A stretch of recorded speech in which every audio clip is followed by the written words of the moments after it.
Well, go ahead and tell me a little bit about who you are and what you do, man. Yeah, I think it's better to ask questions because it's too much. It's too much. So look, I met you a year ago. Azu put this together, man. He said, look, you got. Was it a year ago? I thought it was a little longer. It probably was a couple years ago. At least a year and some change. Yeah, I'd say it was. I think it was like January of 2021, right? Yeah. Okay, cool. And so you turn around, get with you, and he says, "Yo, Trev." He says, "I was like, who is he?" He was like, "He's just smart. I think you guys." Yeah. You guys will click. And so, yeah, that's funny. And you were on the Gary Vee path, if you would. Yeah, we're still there, I think. Yeah. Well, that's my point. I think you guys. So I start doing some more personal branding for businesses, and then just putting the stuff together for them to grow. And I was like, man, it really is about those raw, real moments where you just like, and then somebody captures it. We had some good stuff, yeah. Yeah, and so long story short, did the book thing, did this and that. Tell me a little bit about the businesses that you've been involved in. Yeah. And the things that you've learned along the process. Because you're not an old man. No. You're a young guy who's very determined. Yeah, man. I mean, we do, or I've done everything from like e-commerce to like brick and mortar healthcare stuff, right? So, my career start was in the healthcare world, and we talked about this. I started off in home health after business school, and then after about 2 years of that, stepped out on my own and did some consulting. Okay. After the consulting, started my own business, started my own lab. And that was the heyday of labs. So then I built up this infrastructure where I had like a brick and mortar laboratory, and then on top of that, I was doing sales and marketing and operational consulting for surgical centers. Ended up buying a pharmacy, which is pretty cool, like a retail pharmacy that we did closed door stuff, like compounding and specialty drugs. That was a cool experience. Yeah, that's a story for a different day, but like, it was just funny, how we even fell into that, dude. It was so weird. So, that was kind of my life, right? Like, we really focused on building an environment for physicians, independent physicians, where they could make it easier in their practices to like see patients and bring value to the patients outside of just delivering care, right? So like their blood work, their drugs, their surgery experience, like all of those things are things where patients usually fall through the cracks and get upset. So that was like my thing, is like, how can I add value to these different businesses? So fast forward after all that, that's when I kind of got involved in the e-commerce world and then trucking, right, and logistics, which those businesses still exist and still are kicking ass, like we just talked about, right? But I have a gravity towards healthcare. I just do, man. I just like, it's what I'm good at. It's like the back of my hand. So I came back to do the lab stuff. We got this lab here started about 3.5-4 years ago, from zero to like probably do like 12 or 15 million this year, somewhere in there. Shit, you was doing what, almost 20, if not more, on the trucking? Yeah, on the trucking stuff we were doing about no, not that high. On the trucking stuff we were doing about $1 million a month, about 800 to $1 million a month, right, with assets. And we boiled that out because like with driver shortages, it just got so annoying. It was bad, dude. I mean, like, you hire 10 drivers, you lose 12. Shit. Dude, it was awful. It was like, how do you even keep up with this? I don't understand. Dude, it was rough. So that's a high attrition rate, man. Well, just like, and they would leave for little stuff, right? They would leave like, one driver's getting, X cents per mile, and he would leave for 2 cents per mile more. And it's like, is 2 cents per mile going to change your life so much that you can just fuck your whole situation up today? like, dog, what are we doing? But they would really make these decisions, like real life decisions. And then they would, like, a lot of times they would come back, but like, we can't cycle trucks that like in that way. So just the headache behind that just made me want to let just liquidate it. And we had such good clients that we converted all of them into brokerage clients anyways.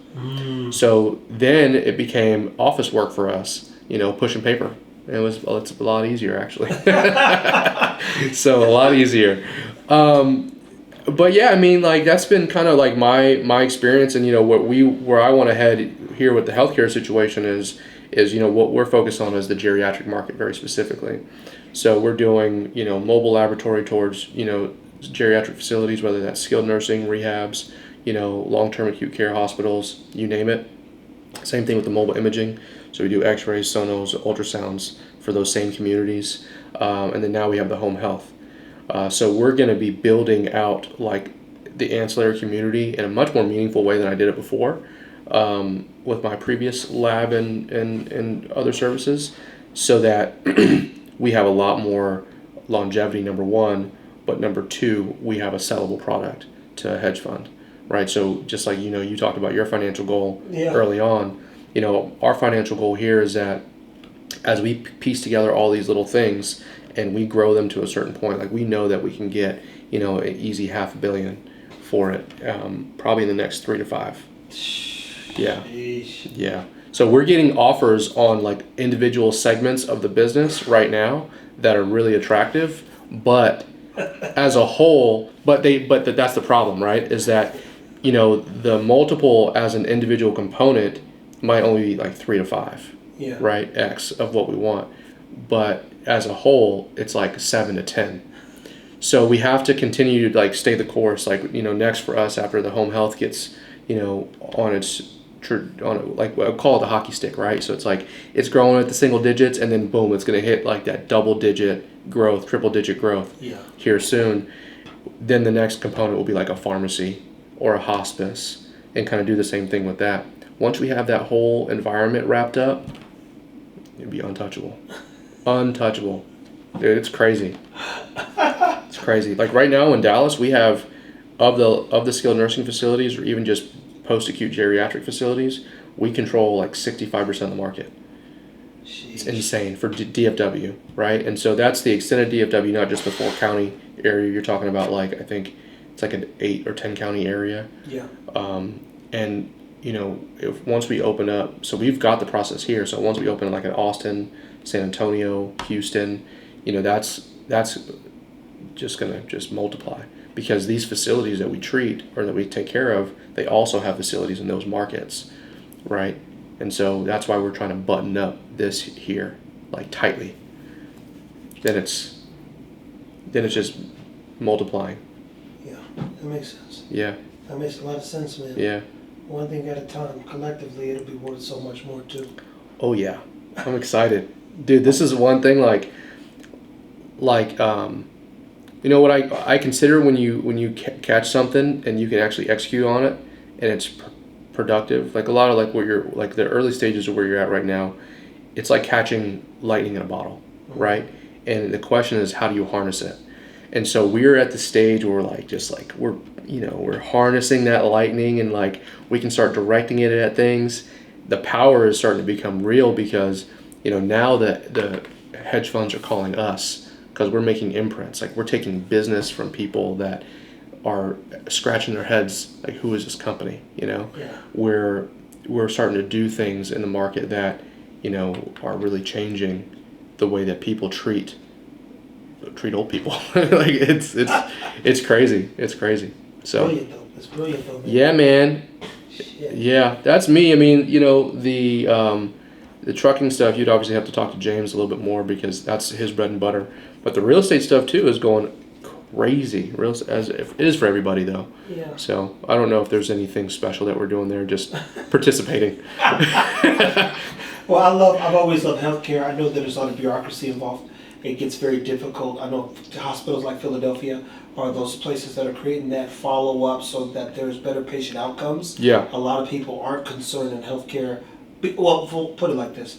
Healthcare is a black hole in terms of how much money gets thrown into it. Yeah. And it's a circle of shit that people live through and in. Yeah. So when you can improve someone's quality of life long term, by showcasing, managing, and even basically improving the results. Yeah, outcomes are critical, dude. I mean, and that's the big thing for us right now, is that everything we're doing is to push towards better outcomes on these patients, right? So we're building, I've been reluctant to say it, but my vision is the hospital at home, right? That's the future. I was sitting at the Cleveland Clinic with the data information technologists literally 10 years ago, and you already know this, but e-medicine, that electronic medicine that's coming, the hospitals, like urgent cares that began to pop up just years later, 10 years ago, they're going to turn around and basically utilize machines, blood fusion work, fucking MRI, X-ray stuff, where the doctor's just sitting and unless you have an emergency, you don't see a doctor, which just goes back to history, where the doctor comes to you in a sense. So the in-home healthcare thing, from a technology standpoint alone, when I'm sitting with these doctors at 6th Street in Cleveland, Ohio, and these techie people who I still have access to this day, I mean, they were developing this stuff, and I knew, I believe in 15 years the tech will really be there, but I knew where this thing was going. So even to hear you say it, you go, wow, it's happening. Yeah, no, for sure. I mean, like the hospital at home vision is really around like the service orientation. Now, there definitely needs to be some software to enable like a very productive and cohesive movement of that information. But, you know, my perspective is more around making sure that, how do you say, like everything is under one roof, right? Because when you go to the hospital, you've got the nurses there, you got the lab there, you got the surgery there, you got everything there, the rehab, whatever. Now, there's some things that you can't take into a home setting. Can't do surgery, right? No. I mean, maybe minor incisions, you know, like things like that, but we're not there yet. So my vision is, you know, you do the diagnostic stuff, the lab, the imaging, you do the therapy, right? You do the skilled stuff, so post-acute skilled, right? You do as much of that as possible. You deliver the drugs, right? You stabilize that patient, you bring them back to life, and maybe the only time that they need to be in the hospital is for surgery, right? For a procedure. But that's what in-home healthcare really is, though. It should be, at least. Yes, I think that there's a gap. Like knowing where I'm at in home health right now, like home health as a standalone service has a lot of gaps, right? Like there's no diagnostic facilities that really are married to an actual practitioner like we are, right? And so you have to think like how valuable is that flow of information, right? And right now it's loose, right? But as time goes on and there's more and more patients and the data is more significant, I think that'll be more important. You know what's funny is an Indian doctor, when I was out there, he said, this is the equation. He said, I'll sign off everything on insurance, I'll give you all my people. He said, then we'll collect the data and change it. That was 10 years ago. A lot of the in-home healthcare process, if you will, like you said, it's a lot of random things happening with the lack of direction. So someone like yourself draws that straight line. That straight line changes things. Dude, it's going to get different, for sure. They know exactly what's happening from start to finish. Yeah. And a lot of times in everything, even the hospice thing, things get misconstrued, and sometimes people don't know what's happening, then somebody's dead. Yeah, dude. Facts. We see people die all the time. It's an awful thing, but it fucking happens. Man. Yeah, man. Which is frightening to say the least, but you know, poo-poo happens, man. Yeah, poo-poo happens. That too. That is definitely good to hear, man. I'm glad and happy for you, for one. And I'm glad to have access to you for two. Yeah, man. Anytime. I'm sorry if I've been like out of touch. I just like. Bro, it's not you been out of touch. You was very clear last time. And clearly there was a lot of things that were happening very quickly in the business. Yeah. So I never felt that way. If anything, I'm like. I know you were like, you avoid me. I know. I said, why you treat you like a side bitch? Yeah, no, dog. It wasn't even that. It was like once that shit started falling apart, we were like, we need to hunker down. Like all this other ancillary shit, like needs to go away. So that was all that was. I get it, man. I'm like, bro, I gotta finish my work, man. We got a little bit more work to do, man. So what's the future look like for you then? After you do 500 billion, what you gonna do next? Go home. 500 mil? Yeah. I mean, like, I do have bigger aspirations, but like, I think after the point where I'm concerned about money, I'll be more interested in like the do good. Right? Like the things that make me feel really, really good. Yeah. And I just don't know what that is just yet. Like right now, what I'm doing makes me feel good. Yeah. And so, but I haven't met the financial goal, right? So there'll be a crossover point at some point soon, right? Like even with the trucking stuff, like, you know, it could turn into that, you know, once like we get to that 3 to 5 year mark, is that because that's growing so fast again. that we might head to a direction where, you know, we start opening terminals in other places, or maybe we open up different modalities. I've always been really interested in international shipping, but like actually having the assets, so container ships or something like that. So how would I make the mark there? I don't know. You know, like those are the ideas that I think once we get through this healthcare cycle, those are the things that I'll be looking for and looking to. And that's why I'm holding on to that whole, we're holding on to the logistics business and growing it so aggressively. So, yeah, I have this thing, like as a kid, I remember my uncle, he was a seaman. I mean, he traveled on cargo ships. And, I remember one time we got on a big ass boat, a big ass cargo ship. And I was just like so fascinated, like these things carry everything everywhere. And it's just wild.